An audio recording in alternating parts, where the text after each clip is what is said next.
कहते हैं भाग्य पहले से लिखा होता है, पर क्या कर्म उस लेख को बदल सकता है?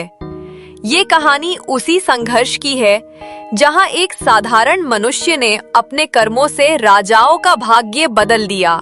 वर्ष 957 ईस्वी। राज्य सूर्यगर। एक राजकुमार का जन्म हुआ, आर्यवीर। पर उसी क्षण महल के बाहर खड़ी एक भविष्यवक्ता ने कहा, ये बालक महान योद्धा बनेगा, परंतु इसके कर्म इसे या तो देवता बना देंगे या राक्षस। राजा सूर्यसेन ने उस भविष्यवाणी को श्राप समझकर राजमहल की दीवारों के भीतर छिपा लिया। वर्षों बाद आर्यवीर युवा हो चुका था।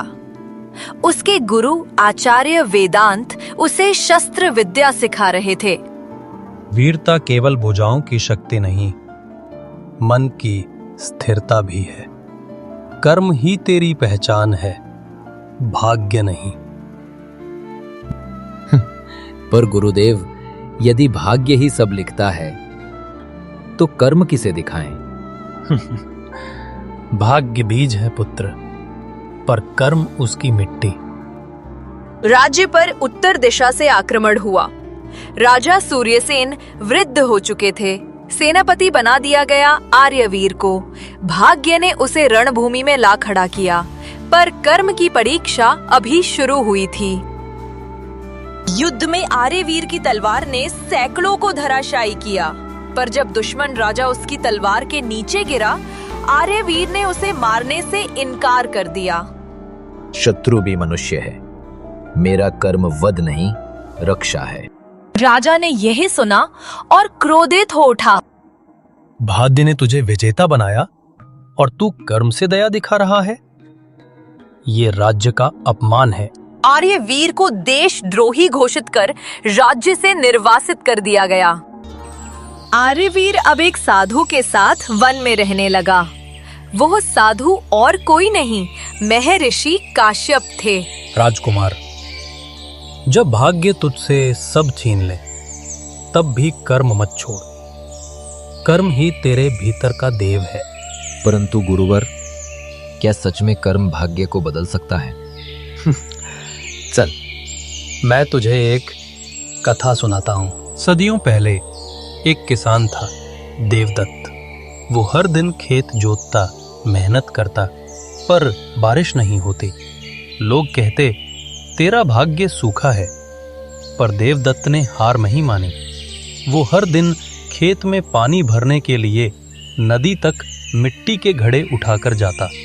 3 महीने बाद जब पहली बारिश आई, देवदत्त के खेत में सबसे हरा अंकुर उगा। कर्म वर्षा नहीं बुला सकता, पर मिट्टी को तैयार रख सकता है। जब भाग्य बरसे तो वही खेत लहलहाता है। सूर्यगढ़ में गृह युद्ध छिड़ चुका था। राजा बीमार, मंत्री लालची और राज्य टूटने की कगार पर। एक दिन संदेश आया, आर्यवीर को बुलाया जाए, केवल वही राज्य बचा सकता है। आर्यवीर लौटा, पर इस बार राजा के रूप में नहीं, जनता के नायक के रूप में। वो ना तो बदले की भावना लाया, ना भाग्य की शिकायत, केवल कर्म की मशाल। वो जानता था भाग्य ने उसे गिराया ताकि कर्म उसे उठा। आर्यवीर ने राज्य में सुधार किए, भ्रष्ट मंत्रियों को हटाया और किसानों को भूमि दी।